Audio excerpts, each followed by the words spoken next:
No way. Like that. Just go. Get a ladder. Go, Peter. Go. Go. I appreciate you, man.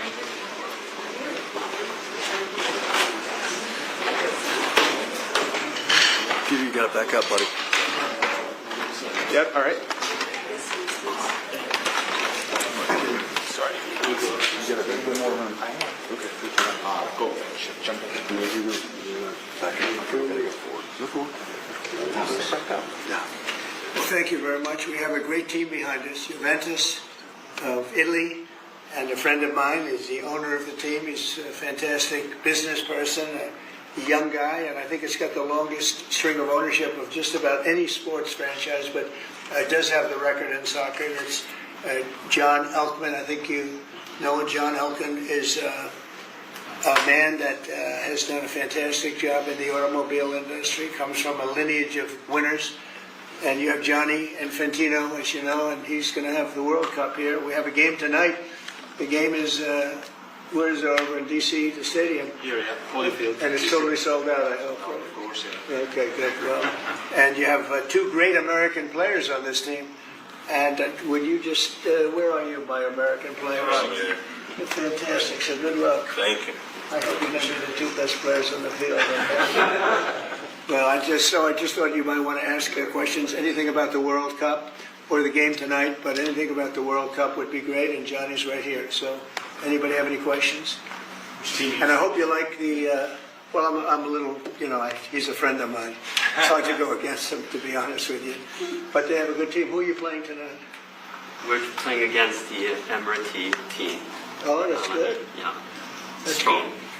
Well, they spend a lot of money, right? They pay a lot of money, yeah. It's strong. Is it a strong team, good team tonight? Yeah, All guys- teams are good. It's the best teams in the world we're here in America. Right, Johnny, you think?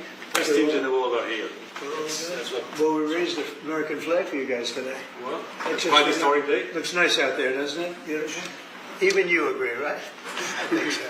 Do you agree? No. Most of you agree. So, do you have any questions, please? Do you know the latest on the evacuations out of Israel, Mr. President? Have No. you been updated on that? No, we're having a meeting in an hour. We have a meeting downstairs in 1 hour. Yeah. Mr. President, on Iran, if regime change does happen there, if the regime falls, do you have a plan for what you think would happen I there? have a plan for everything, but we'll see what happens. Got a ways to go. They should have made the deal. I had a great deal for them.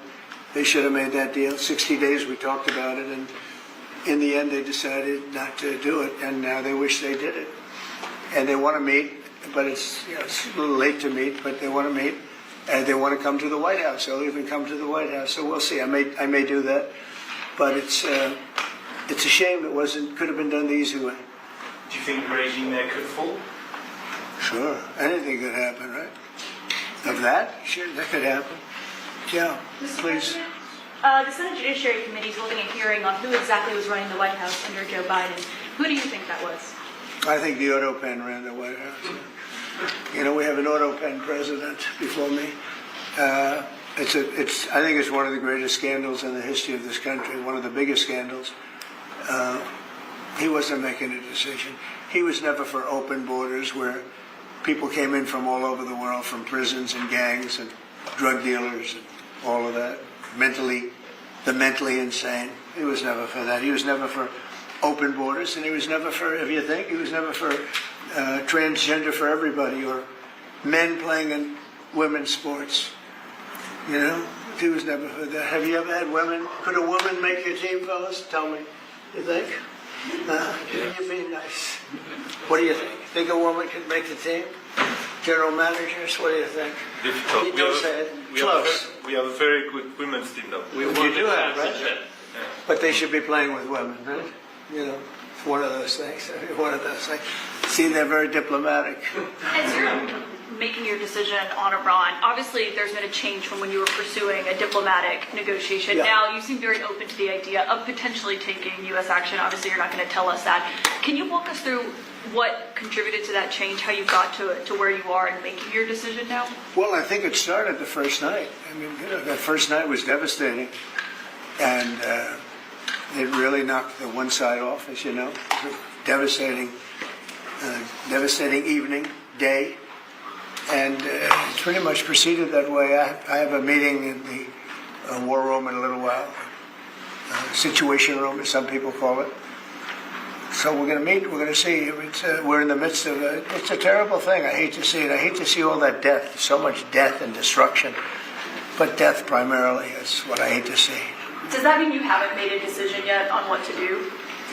I have ideas as to what to do, but I haven't made a final. I like to make the final decision 1 second before it's due, because things change. I mean, especially with war. Things change with war. It can go from one extreme to the other. War is very bad. There was no reason for this to be a war. There was no reason for Russia, Ukraine. A lot of wars there was no reason for. You look right up there, I don't know, see the Declaration of Independence, and I say, I wonder if the Civil War, it always seemed to me maybe that could have been solved without losing 600,000 plus people. So a lot of, it's very sad to see. It's very sad to see what's happening. But with that being said, I would say right now, Israel, from the standpoint of winning a war, is doing pretty well. Yeah, please. Mr. President, in your meeting today with the Chief of Staff of the Pakistani Army, did you talk about Iran? Did that come up? Is there anything you can share from that meeting? Yeah, well, they know Iran very well, better than most. And they're not happy about anything. It's not that they're bad with Israel. They know them both, actually, but they probably, maybe they know Iran better. But they see what's going on, and he agreed with me. The reason I had him here, I wanted to thank him for not going into the war, just, ending the war. And I want to thank, as you know, Prime Minister Modi just left, just a little while ago, just left. And we're working a trade deal with India. We're working a trade deal with Pakistan. And they were both here. But I was with Modi a few weeks ago. He was here, actually.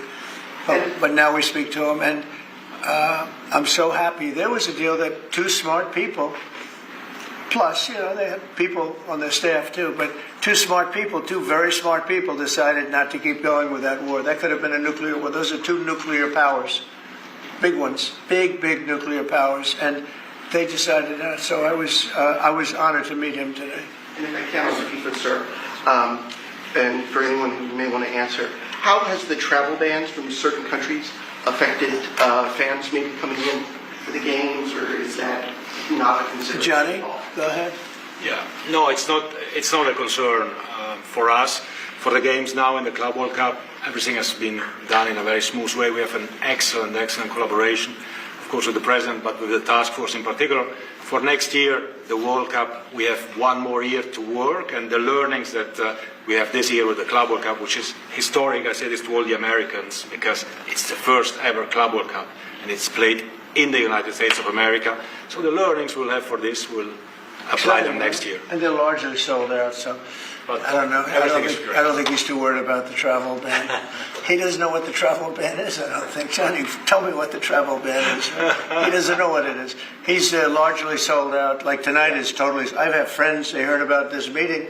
They said, can you give me tickets? I don't know if I can get tickets. He won't give them to me. We can speak Maybe John will give them to me. Yeah, please. Mr. President, two questions, if I could. One about Iran and then one domestically. With Iran, what's your message to Americans, both here and abroad, who are not only concerned about the U.S. potentially getting involved in another conflict in the Middle East, but worry about the potential for retaliation here at home? Yeah, well, I don't want to get involved either, but I've been saying for 20 years, maybe longer, that Iran cannot have a nuclear weapon. I've been saying it for a long time. And I think they were a few weeks away from having one. And they had to sign a document. I think they wish they signed it now. It was a fair deal. And now it's a harder thing to sign, It's a lot of water over the dam. But, it's very... I say it very simply. Iran can't have a nuclear weapon. Too much devastation. And they'd use it. I believe they'd use it. Others won't use it. But I believe they'd use it. So... That's it. It's very simple as far as I'm concerned. They can't have a nuclear weapon. And then domestically, Missouri Senator Josh Hawley came out this week as the lead sponsor of a bill to raise the federal minimum wage to $15 an hour. It stands out because he's a Republican. There's still 20 states that have it at $7.25. Do you support the legislation or the idea? Well, I haven't seen it. I'd have to speak to Josh. He's a very good friend of mine. That's interesting that Josh did that. I'm going to have to think about that one. Some people agree with it, some people don't. Some people say it really turns away business, restaurants close, and a lot of things happen. Other people agree. I'd have to speak to Josh. He's a good guy. Did you see the? For the Iran, the possibility of an Iran deal, is the destruction or the dismantling of the Fordow nuclear enrichment center, is that a prerequisite for a deal? Is that a red line for you? No, it's just something that people talk about having. We're the only ones that have the capability to do it, but that doesn't mean I'm going to do it at all. Yeah, we have the best military equipment in the world. You see that with this fight. We have planes that are undetectable, flying around like, nobody's able to see them stealth. You guys want to be stealthy tonight. You can be stealthy, you'll never lose, right? But these are incredible planes and weapons. We have the best weapons in the world, by far. Nobody close. And certain countries take advantage of that. Israel has incredible weaponry. So we'll see what happens. I've been asked about it by everybody, but I haven't made a decision. Mr. President, you talked earlier today about having daily conversations with Prime Minister Netanyahu. Yeah. How have those conversations weighed on you in terms of getting more involved? He's been lobbying for the U.S. to get more involved. Has that had an impact in kind of your evolution, sir? Look, we talk, and I'd like to see everything done. I would have preferred having just an agreement, a strong agreement, verifiable agreement. But it was such a shame. They were so close. Iran was very close to signing what would have been a very good agreement for them. And maybe that could still happen, I guess. They do want to come and see us. They want to see me in the White House. That's a big statement. But it's very late. Is it enough of a statement to hold off getting? We're going to see what happens. Look, we're going to see what happens. Ending it as soon as you can would be good. Have you closed the door on meeting with them? No. Okay, so it's still open to them coming here in your eyes. They asked if they could come. We'll see if that happens. It's not that easy for them to come. They can't get out. They're in Iran, and in one case, the guy wanted to come so badly, but he can't get out because there's bombs dropping all over the place. Have you seen the Tucker Carlson and Senator Ted Cruz interview? It seems like this issue on whether or not the United States should strike is kind of dividing a lot of your supporters. No, my supporters are for me. My supporters are America first. They make America great again. My supporters don't want to see Iran have a nuclear weapon. Tucker's a nice guy. He called and apologized the other day because he thought he said things that were a little bit too strong, and I appreciated that. And Ted Cruz is a nice guy. He's been with me for a long time. I'd say once the race was over, he's been with me ever since, right? But very simple. If they think that it's okay for Iran to have a nuclear weapon, then they should oppose me. But nobody thinks it's okay. People that I don't want to fight either. I'm not looking to fight. But if it's a choice between fighting and them having a nuclear weapon, you have to do what you have to do. Maybe we won't have to fight. Don't forget, we haven't been fighting. We add a certain amount of genius to everything, but we haven't been fighting at all. Israel's done a very good job of that. But we'll see what happens. The bottom line is they can't have nuclear. And if I can't imagine that Ted Cruz said it's okay for Iran to have nuclear, including Tucker. I don't think Tucker says it's okay. The problem is then they get themselves into a thing. They don't want them to have nuclear, but then they say, well, we don't want to fight. Well, you're going to have to make a choice because it's possible that you're going to have to fight for them not to have nuclear. And it's interesting because I did ask Tucker, I said, well, are you okay with nuclear weapons being in the hands of Iran? And he sort of didn't like that. He didn't want to really, but he sort of didn't like that. And I said, well, if it's okay with you, then you and I do have a difference. But it's really not okay with him.